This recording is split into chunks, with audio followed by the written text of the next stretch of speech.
Oh, baby, baby, baby. It's obvious to see exactly what I need. Sun is shining bright, the light is flowing by. Olá! Hoje estamos aqui para falar de um assunto muito importante que vai servir aí para qualquer profissional da área da saúde, não só especificamente enfermagem. Geralmente eu estou acostumada a falar para o público da enfermagem, mas hoje esse assunto serve para qualquer profissional da área da saúde. E o mais bacana é que é um assunto tão abrangente, tão gostoso de discutir, tão importante, que a gente consegue aqui conversar de forma multiprofissional e colocar a importância desse assunto em todos os aspectos. Então, eu vou tentar trazer de uma forma bem abrangente, para que vocês levem para a vida profissional de vocês, que vocês consigam aí utilizar isso no dia a dia, no trabalho de vocês, e que isso motive a fazer um trabalho cada vez melhor, tá bom? Eu acredito na educação em saúde baseado numa tríade, e essa tríade é composta por qualidade, humanização e segurança, não exatamente nessa ordem. E quando eu pensei nessa tríade, né, nesses três temas, nesses três conceitos que formam a educação em saúde, eu pensei juntando aquilo que realmente a gente precisa para conseguir estabelecer, exercer e trazer para o paciente saúde de verdade. Em todas as áreas, mas aqui especificamente eu falo na minha área de atuação, que é a enfermagem.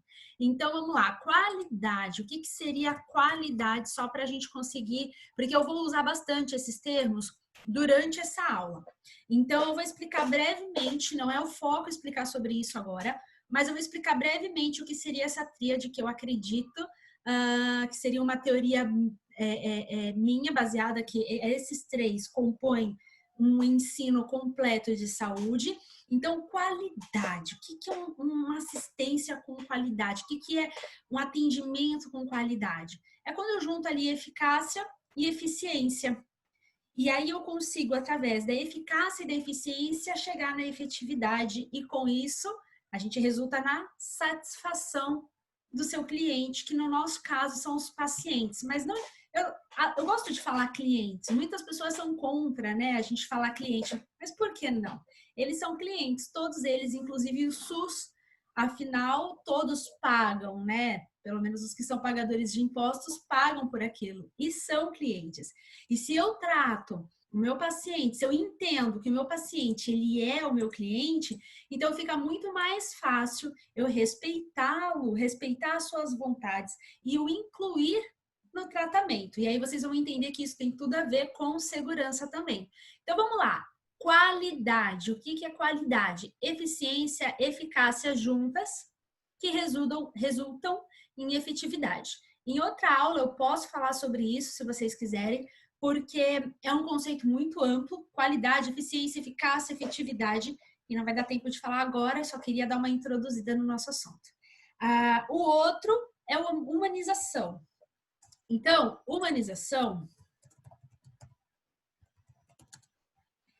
eu tenho uma aula só sobre isso, uma aula, né? Praticamente um curso só sobre humanização, e a humanização, ela é muito além do que eu passar a mão na cabeça do paciente, do que eu me colocar no lugar do paciente. Tudo isso é importante. Olhar nos olhos, ouvir o paciente, tudo isso faz parte, sim, de humanização. Mas nós não podemos nos limitar a isso. Humanização são políticas nacionais de humanização, vem aí junto com o SUS, foi estabelecido aos poucos, não foi tão simples assim estabelecer a humanização, ainda é algo muito discutido, então a humanização precisa ser conversado. Algumas pessoas até se cansaram um pouco de falar sobre humanização por falta de humanização. Não sei se esse é bem o caminho, mas a conscientização é muito importante para a gente conseguir implantar tanto a qualidade quanto a humanização. Claro que para a gente conseguir aí cobrar ou implantar 100% a humanização, era melhor se a profissão, se a saúde fosse mais valorizada. E o que uma coisa tem a ver com a outra? Como que eu vou dar algo que eu não tenho? né? Como que eu vou dar carinho, amor, paciência, atenção, se às vezes aquele profissional trabalha em 3 lugares diferentes, já está 2 dias sem dormir, sem ir em casa, para conseguir pagar as suas contas, conseguir ter alguma coisa, e vai chegar ali, e infelizmente isso não justifica, mas explica muitas vezes a falta de atenção, a falta de paciência, aquela irritabilidade de quem não descansou, de quem não dormiu, de quem não tem uma vida normal, minimamente normal. Então, nós precisamos prestar atenção nisso e evitar que nós, profissionais da área da saúde, entremos nesse automático, porque quando entra no automático é quando dá tudo errado. A qualidade cai, zero humanização e a segurança também fica muito a desejar. E o outro, por último, que é o assunto de hoje, é segurança. Mas aqui não só a segurança do paciente, tá? O assunto de hoje é segurança do paciente, mas aqui eu focaria também em segurança do próprio profissional. O que é segurança do paciente, se não a segurança do seu corém? Quando eu cuido do meu paciente corretamente e evito que aconteça algum acidente, algum dano com ele, eu estou cuidando do meu corém, eu estou cuidando da minha profissão, da minha carreira, do meu legado. Então, lembrem sempre, quando vocês pensarem, né, no assistência à saúde, se de tudo vocês não lembrarem alguns conceitos, esses conceitos eu ficaria realizada e me sentiria tranquila de estar nas suas mãos se vocês lembrassem de qualidade, humanização e segurança. O restante, a parte técnica, e hoje os recrutadores sabem disso. A parte técnica, o que seria a parte técnica? Saber realmente verificar sinais vitais ali com habilidade, com destreza, rapidez. A rapidez também é importante. Uma punção venosa, uma sondagem, montagem de bandeja, isso é parte técnica, isso a gente consegue ensinar. Agora, caráter, né? Trabalhar com qualidade, ser um profissional humanizado, isso é mais difícil ensinar. Se eu tenho um profissional que ele não se importa com isso, que ele não acha isso importante, eu não consigo abrir a cabeça dele e colocar isso dentro. Agora, a parte técnica, a gente consegue falar, olha, a técnica é assim, aqui você precisa fazer assim, ou é ou não é. Então, você faz treinamento, você faz prática, vai para educação continuada, e muitas vezes você consegue corrigir. Mas essa parte de humanização, cumprir os protocolos de segurança, é muito além da técnica. Então, os recrutadores consideram isso muito importante. E por que eu estou falando de recrutadores? Todo mundo que faz o curso de enfermagem, né, quer trabalhar, obviamente, a gente quer trabalhar, nós queremos pagar nossas contas através de algo que nós gostamos de fazer. Então, é essencial passar num processo seletivo e ser admitido no hospital. E acreditem, segurança do paciente é uma das coisas que mais cai em processo seletivo.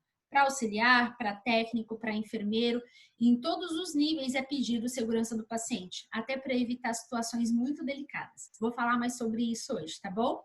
Então, não se esqueçam, gente, quando alguém for perguntar para você, no seu curso ou no estudo de saúde, o que você já ouviu, o que é importante para estudar dentro da sua área, independente de ser enfermagem, medicina, biomedicina, independente. Eu aprendi que é importante qualidade, humanização e segurança. E aí você vai discorrer de acordo com o que você conseguir absorver, ok? Então, hoje vamos falar de segurança do paciente para que a gente consiga discutir melhor esse assunto. Se vocês tiverem dúvida, pode perguntar para a gente conseguir interagir melhor e, quem sabe, trazendo uma próxima aula. Mas são essas 3 palavrinhas aí que eu vou falar bastante hoje, tá bom? Então, pensando nessa pergunta, eu vou falar baseado, então, na minha experiência profissional. A pergunta é a seguinte: é possível aplicar segurança do paciente à assistência prática? A assistência prática é a minha prática mesmo, no real. Muitas vezes a gente escuta algumas coisas no curso, em palestra, a gente fica pensando, meu Deus, será que isso é verdade? Vai dar para fazer desse jeito? Já vou avisando. Uma pessoa que quer trabalhar com essa tríade que eu expliquei, qualidade, humanização e segurança, não vai ser mais fácil. O trabalho ele não vai ser mais fácil. Aos poucos, quando você consegue estabelecer realmente um trabalho com qualidade, com humanização, com segurança, ele se torna mais prazeroso. Ele se torna um trabalho que tem um retorno emocional, um retorno de agradecimento, um retorno de satisfação, você vê a satisfação nos olhos do paciente, o paciente te retorna, às vezes isso, às vezes não é imediato, né? Às vezes você faz alguma coisa para o paciente, mas ele não consegue nem falar, ele está com falta de ar, ele está com dor, ele está estressado, está chorando, está desmaiado, mas ele vai depois reconhecer isso. Eu já tive situações de o paciente me reconhecer na rua, eu não reconheci, porque na época que essa paciente estava internada, ela tinha perdido todo o cabelo, sobrancelha, estava muito emagrecida, né? Sofreu bastante. E aí depois passou mais de um ano, eu já tinha até saído do hospital que eu tinha cuidado dela. E eu fui num mercado. Eu estava saindo do mercado, estava indo buscar minha moto e de repente ela chamou pelo meu nome e se colocou na minha frente, mas eu não reconheci. E aí ela falou: "Você não tá lembrando? Eu sou a fulana, você cuidou de mim no hospital tal". E aí eu fiquei tão feliz de vê-la com cabelo, com sobrancelha, a pele hidratada, ela estava cheinha, mas ela estava tão emagrecida na época que eu a conheci no hospital que o cheinha dela é magrinha, né? Mas ela estava com saúde, sabe aquele cheinha de saúde? E a gente conversou ali um pouquinho e ela agradeceu, ela começou a lembrar de coisas que nem eu mesma lembrava. Ah, aquela vez, né, que passou o dreno, eu tava com muita falta de ar, mas você fez o maior esforço para me levar para o chuveiro. Então são pequenas coisinhas, e foi como eu falei, o retorno nem sempre é imediato, e algumas coisas parece que a gente não vê. Quando a gente trabalha com segurança em relação à infecção, se algum paciente tem infecção relacionada ao serviço de saúde, na hora a gente relaciona, foi a sonda, foi o acesso, foi o curativo. Então a gente já identifica uma falha, um erro no processo, um erro no, na hora mesmo de executar, no erro de execução. Agora, quando dá tudo certo, seriam os indicadores, eu posso explicar isso depois o que são, mas seriam os indicadores que vão mostrar, olha, tá fazendo certo. E indicador não aparece do dia para noite. E indicador você não consegue ver na mesma hora. Fui lá, lavei as mãos e surge o indicador. Não é assim que funciona. O indicador eu vou ver no mínimo em 15 dias de análise, um mês de análise, um ano de análise. Então, nós precisamos trabalhar mesmo sem ver imediatamente esse retorno, ok? Então, segurança, qualidade, humanização, muitas vezes nós só vamos ter um retorno a longo prazo. E não é mais fácil. Não é mais simples. Mas a pergunta não é se é simples ou se é fácil. A pergunta é possível? Sim, é possível. Já adianto aí até o final dessa aula que sim, é possível aplicar segurança do paciente à assistência prática. Vamos colocar aqui alguns aspectos. Sim, vou explicar para vocês, mas para explicar eu queria mostrar 2 vídeos breves. Um é em inglês, sobre um relatório que a gente chama relatório Errar é Humano. Ele está legendado, então eu preciso que vocês, quem tiver aí no celular, tenta dar uma ampliadinha, tá? Põe o fone de ouvido, porque o vídeo fica sempre melhor no fone de ouvido, e acompanhem direitinho para vocês conseguirem identificar, para vocês conseguirem perceber e sentir um pouquinho do que é segurança do paciente.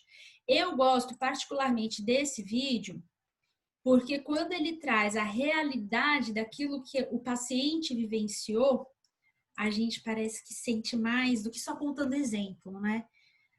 Parece que a gente visualiza e aquilo dói mais. Então, não para vocês ficarem mal, tá? Eu vou depois mostrar para vocês no final da aula, vou mostrar um vídeo que vai refletir aquilo que nós realmente queremos. Quando a gente estuda na área da saúde, o que realmente a gente olha e fala assim, é disso que eu quero, é disso que eu tô falando, certo? Então, por favor, peço a atenção de vocês.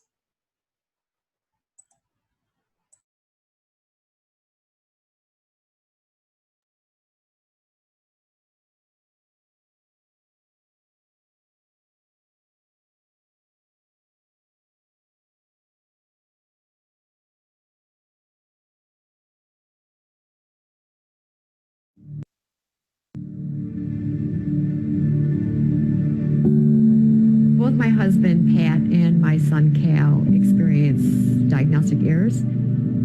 Cal suffered brain damage from his newborn jaundice when it was misdiagnosed. Today he has significant cerebral palsy. And Pat, my husband, died when he was 45 from a cancer that was appropriately diagnosed, but the pathology failed to get communicated to the doctor or Pat.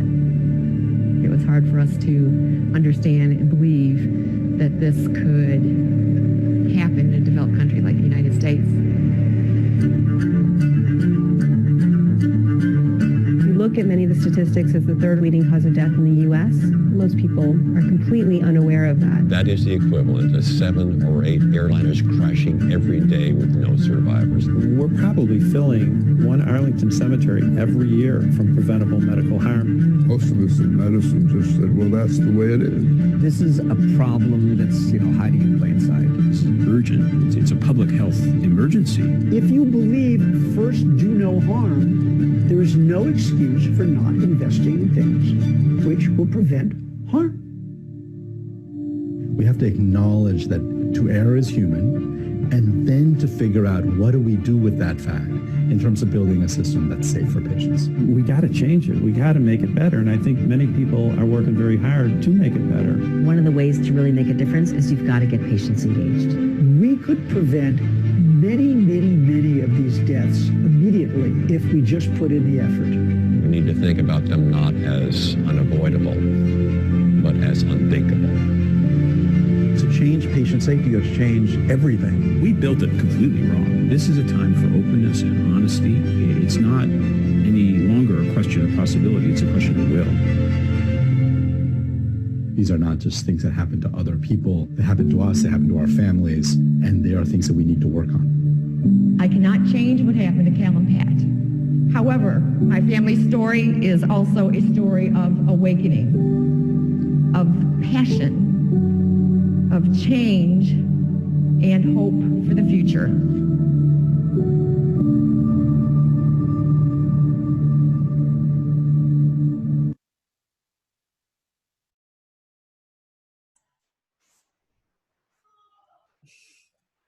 O vídeo, ele fala especificamente de uma pessoa, né, que sofreu 2 vezes com uma falha, e falha aqui pode ser em qualquer âmbito, tá? Por isso que eu falei que essa aula, ela não era só para técnicos de enfermagem, essa aula é para médico, biomédico, não interessa.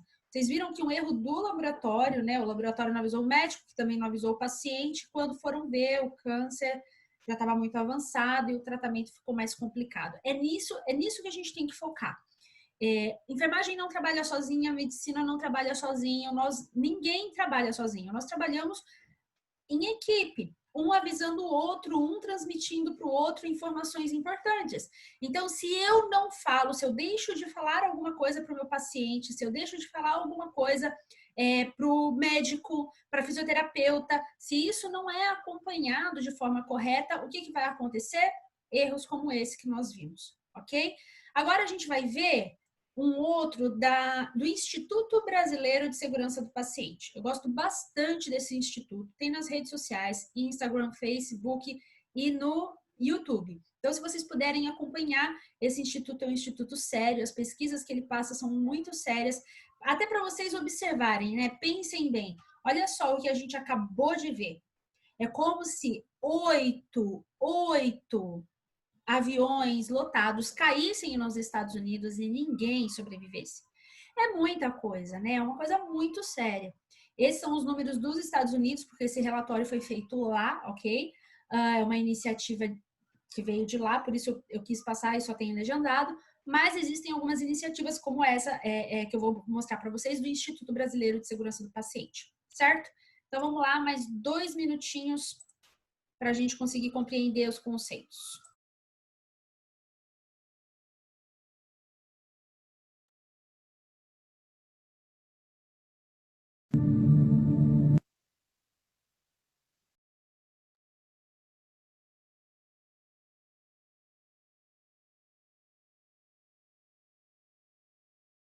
Hoje mesmo, em um hospital perto de você, um bebê terá uma infecção hospitalar por uma bactéria letal. O pai deste bebê sofrerá uma complicação de uma cirurgia e precisará de diálise para o resto da vida. E a avó, que é diabética, entrará em coma por receber uma dose errada de insulina. Estima-se que 1 a cada 10 pacientes internados sofrem incidentes como estes, que infelizmente são causados por falhas nos hospitais.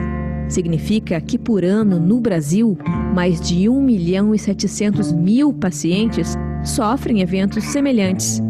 Um número suficiente de pessoas para encher 22 Maracanãs. Mas o mais preocupante é que mais de 220.000 pacientes irão morrer por ano no Brasil por estes eventos adversos. São mais mortes do que as causadas por acidentes de carro, AIDS e até mesmo câncer de pulmão ou de mama. Mas médicos, enfermeiros, fisioterapeutas e outros profissionais são comprometidos em cuidar das pessoas, certo? Exato! Eles não têm intenção de causar o mal a ninguém. Mesmo assim, erros podem acontecer, porque errar é humano. E isso ocorre porque a assistência à saúde é uma atividade complexa e nem profissionais, nem hospitais conseguem fazer com que tudo dê certo a todo momento. Porém, descobrimos como resolver estes problemas. É o que chamamos de segurança do paciente, que é tudo aquilo que estudamos e fazemos para evitar que eventos adversos aconteçam ao se cuidar de uma pessoa doente. E é cuidando da segurança do paciente que teremos um futuro melhor na assistência à saúde. IBSP, ajudando a transformar a realidade da segurança do paciente. Hoje mesmo,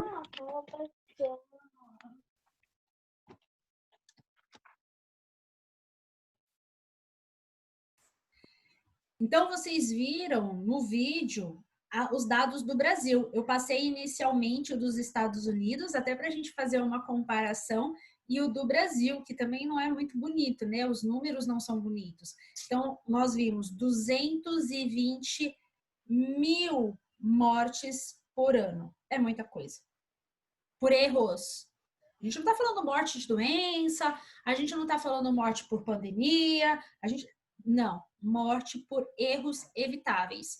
E 1.700.000 erros evitáveis, não necessariamente com morte. Muita coisa. A gente tem 28 estádios de mortos por erro, e nós estamos inclusos nisso diretamente, porque nós temos um papel muito importante na saúde. Somos nós que estamos ali, beira-leito com o paciente. Se nós não prestarmos atenção, somos nós que vamos cometer os erros. Não é verdade? Então, vamos lá. Então, qual é o tema da nossa aula? Qual é a questão da nossa aula? A questão da nossa aula não é necessariamente só apontar erros. Se fosse só apontar erros, ia ficar um pouquinho complicado, ia ficar uma aula muito pesada, né? E sem solução. Eu não posso chegar aqui agora, simplesmente começar a falar de um monte de falhas para vocês, condenar uma série de profissionais por conta de situações que eu vou passar aqui e só. Eu preciso dar ferramentas para que vocês consigam conduzir o trabalho de vocês de forma segura. Então, a pergunta que eu quero fazer é uma pergunta de conscientização, que é importante para vocês tomarem as decisões que vão precisar tomar daqui para frente. O que você quer ser quando você se formar?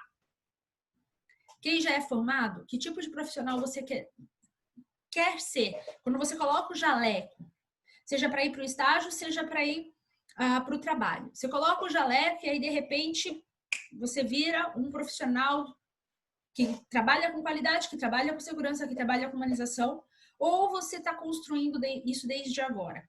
É uma conscientização. Eu tenho que pensar, eu quero ser um técnico, um auxiliar, ou eu quero ser o técnico, o auxiliar, aquele que faz tudo diferença, que faz com excelência. Quando e como nós queremos ser lembrados? Como que a mídia fala da área da saúde de modo geral? Do médico, da enfermeira? Como que nós somos mostrados? O que é falado sobre a nossa área? Agora a gente está no meio dessa pandemia, então surge elogio, homenagem, né? Legal, bacana, mas e de verdade? Valorização da profissão. valorização da profissão, tempo de trabalho, quanto um enfermeiro, um técnico auxiliar precisa trabalhar, né, um trabalho exaustivo, cansativo, para realmente prestar uma assistência de qualidade.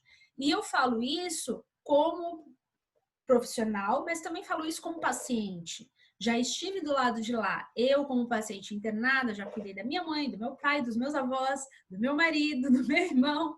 Todos eles precisaram em algum momento de serviço de saúde. E como que eu me senti do lado de lá? Será que teve humanização? Será que teve segurança? Isso nós precisamos pensar. Todo mundo que entra na área da saúde tem que lembrar que em algum momento esteve ou estará do lado, né, do paciente. Não ao lado do paciente, mas do lado como paciente. Isso também é importante. Muitas vezes a mídia acaba focando naquilo que é ruim, né? Nos erros, nas falhas. A mídia vive disso, né? De fofoca, de coisas polêmicas. Ok, até aí tudo bem. Mas nós precisamos evitar aparecer na mídia somente com os erros, com os problemas. Nós temos que começar a fazer um barulho de coisas boas, né? De menos erros, menos mortes, menos violência. Isso no serviço de saúde. Se vocês procurarem quantidade de entrevistas, reportagens, isso em revista, isso em jornal, hoje internet, a maioria são coisas negativas da nossa área, infelizmente. Vou mostrar então um vídeo para vocês que fala sobre esses erros. Eu sei que o vídeo, às vezes, esse principalmente, ele não é muito agradável, causa um certo incômodo na gente, mas por que causa um incômodo? Porque nem sempre a gente tá pronto, né, para ouvir ou ver uma crítica tão contundente. Então, essa reportagem passou no Fantástico, eu peguei no YouTube mesmo, e fala sobre justamente os erros que acabam sendo são cometidos na área da saúde. Então, vamos prestar atenção e tentar não cometê-los. Depois eu vou falar um pouquinho também sobre isso.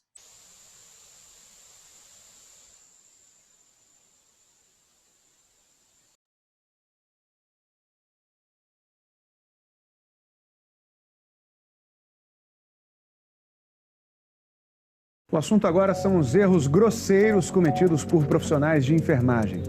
A estagiária que injetou café com leite na veia de uma paciente admite que não tinha preparo. O erro dela custou a vida de uma senhora de 80 anos. Há um ano, o Fantástico denunciou a formação deficiente e as más condições de trabalho de muitos desses profissionais. Uma realidade que pouco ou nada mudou até agora. Injetei o leite e botei pelo lugar errado. Era seu terceiro dia de estágio para ser técnica em enfermagem. Alguma vez você tinha realizado algum tipo de procedimento, nem que fosse como treinamento, como dar injeção, esse tipo de coisa? Não. Nunca? Nunca. Mesmo assim, Rejane Teles, junto com outra estagiária, fez um procedimento que sabia que não podia fazer no domingo passado, provocando a morte de uma senhora de 80 anos. Dona Palmeirina comemorou muito seu último aniversário há menos de 3 meses. Chegou aos 80 se sentindo vitoriosa. Longo caminho desde que analfabeta tinha ficado viúva aos 40 anos, com 16 filhos para criar. Minha mãe lavava roupa, minha mãe costurava para a fábrica, levava a gente tudo para a escola. Lutou por nós, né? Nenhum filho ficou sem estudar, alguns são formados. A nossa dificuldade era tão grande, mas minha mãe batalhava pelaquilo que uma aqui estudava de manhã, utilizava o material daqui e estudava de tarde. Desde que a mãe morreu, os filhos se reúnem todos os dias na casa onde ela plantou um jardim e cultivou uma família que permanece unida diante de muitas adversidades. A última foi a doença, que chegou pouco depois da festa de aniversário. Uma pneumonia, que se complicou, levou a 2 internações hospitalares.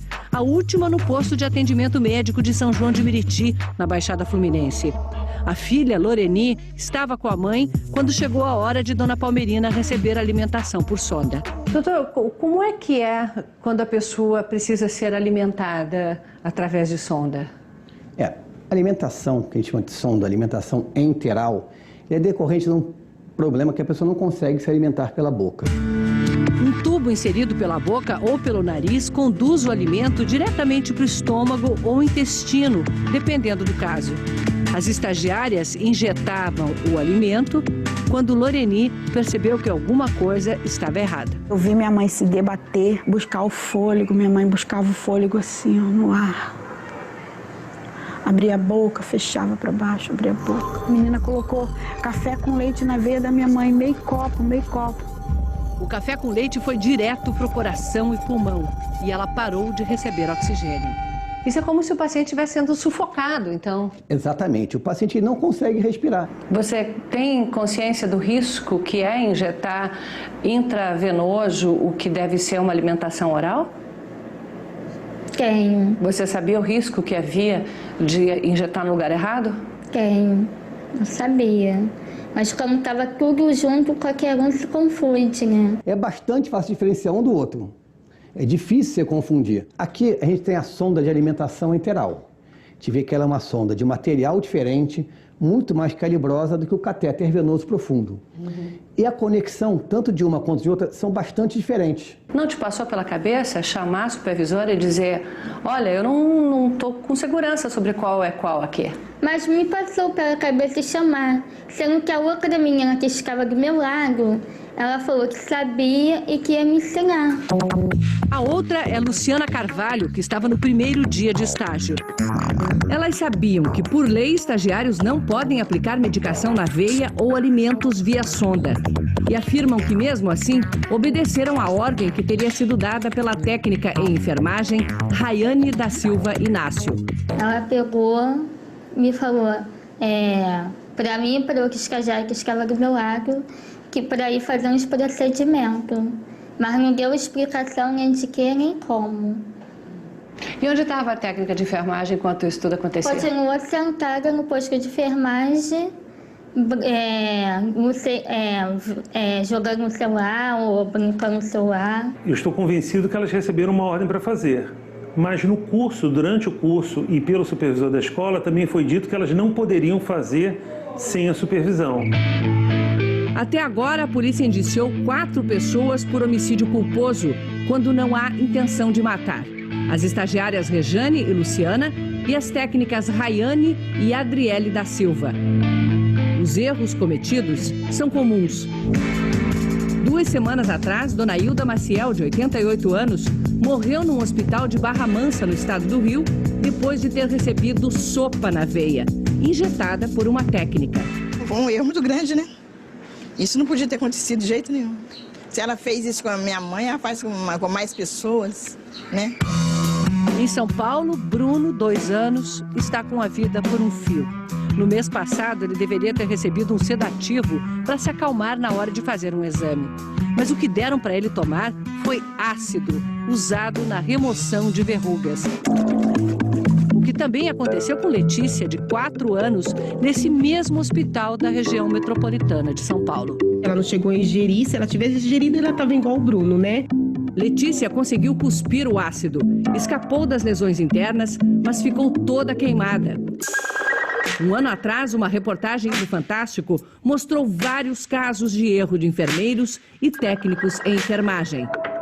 Em São Paulo, a menina Ana Clara tomou ácido em vez de sedativo neste hospital, que alega ter prestado toda a assistência à menina e à família. Mas os pais entraram na justiça. A reportagem mostrou também o erro que matou Dona Maria Laurentino, em Missão Velha, Ceará. A auxiliar de enfermagem do Hospital de Missão Velha injetou em Dona Maria uma substância oleosa usada para lavagem intestinal. A técnica Socorro Ribeiro foi afastada, mas continua a receber o salário enquanto aguarda o julgamento por homicídio culposo.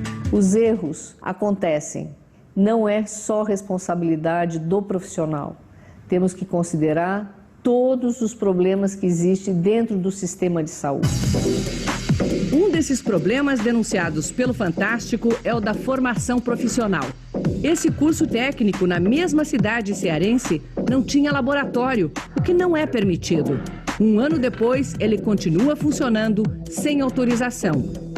Segundo o Conselho Estadual de Educação, o curso será denunciado ao Ministério Público. Você acha que você é uma pessoa preparada para cuidar da saúde dos outros? Agora eu vejo que não.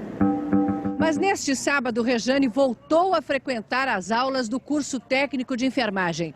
Por telefone, o diretor da escola, que se identificou apenas como Sérgio, disse que ela é uma excelente aluna e que vai receber o diploma ao fim deste ano. Você está revoltada com o que aconteceu?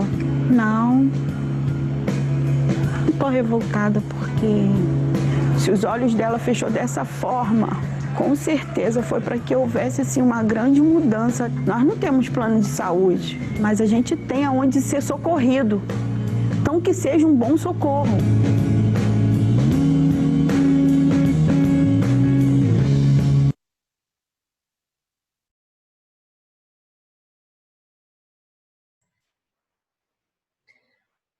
Agora, se vocês tivessem que me responder, vocês estão pagando o curso, vocês estão fazendo o curso para estar numa reportagem como essa?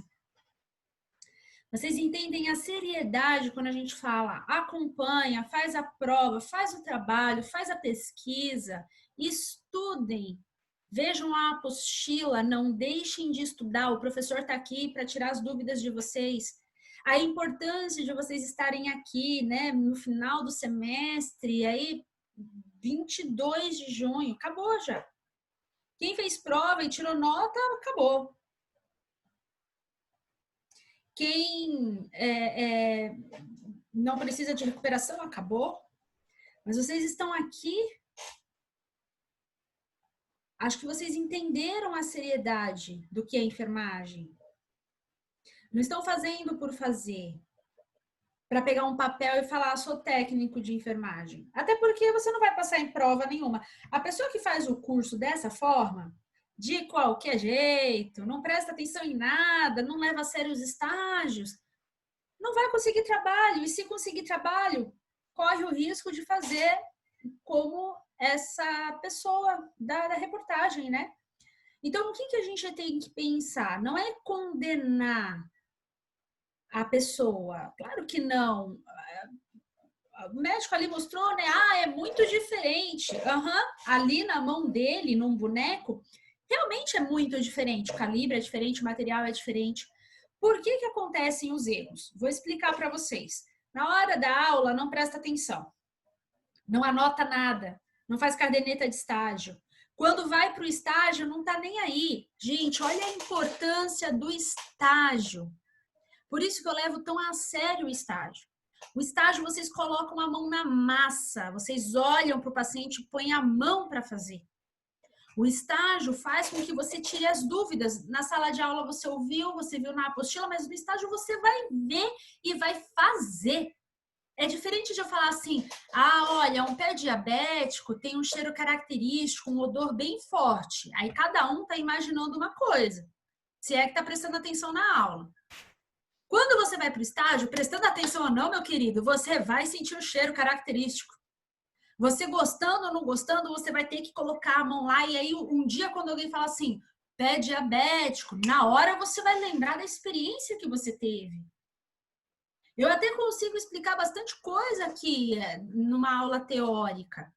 Mas fazer você pegar ali o abocate, palpar o paciente e perceber que tem paciente que você não vai sentir veia, você vai pela anatomia e aprender com essa anatomia. Uma coisa é a matéria de anatomia que o professor argentino excelentemente tem dado para vocês. Excelente. Mas será que você sabe quais são as veias que vai funcionar? Qual é o sentido? Qual o lado do bisel? Isso é no estágio, que vocês vão lá, vão garrotear o braço do paciente, vão palpar, vão examinar o paciente e realmente vão conseguir estabelecer o que é certo, o que é errado e aplicar as medidas de segurança do paciente. Por isso eu insisto tanto no treinamento de estágio, no manual de estágio, antes de vocês irem para a prática, vocês lerem o manual. Não façam nada com dúvida. O momento que for liberado aí os estágios, presenciais, óbvio, né? O momento que for liberado os estágios, não façam nada com dúvida. O supervisor, ele é pago para estar do seu lado. Não é do seu lado fazendo relatório, né, gente? Relatório você tem que estudar antes. Agora vai chegar as férias, aproveita as férias e vai estudar relatório. Ele tem que ficar do seu lado para funcionar uma veia, tem que estar ao seu lado para aspirar as vias aéreas de um paciente, fazer o primeiro curativo, dar o primeiro banho, e aí depois vocês vão pegando o ritmo. E com essa experiência do estágio é que vocês vão colocar no currículo tudo o que vocês fizeram e vão conseguir o primeiro emprego. Por isso que o curso de enfermagem não tem como a pessoa se formar sem o estágio prático, para que você realmente consiga estabelecer aí a diferença da teoria e da prática e trabalhar com segurança. Então, quando eu falo de ensino em enfermagem, qualidade, segurança e humanização, é esse peso que vem nas minhas costas, né? E que eu não estou reclamando, mas estou mostrando para vocês a minha preocupação de deixar tudo bem claro. O que é importante vocês saberem, o que é importante ficar bem estabelecido aí na cabecinha de vocês, tá bom? Na próxima aula a gente vai estudar, vai dar continuidade aí nesse estudo e eu vou dar as ferramentas para que vocês não errem. Então eu espero vocês aqui daqui a pouco, tá bom? Obrigada pela atenção até agora, até daqui a pouco.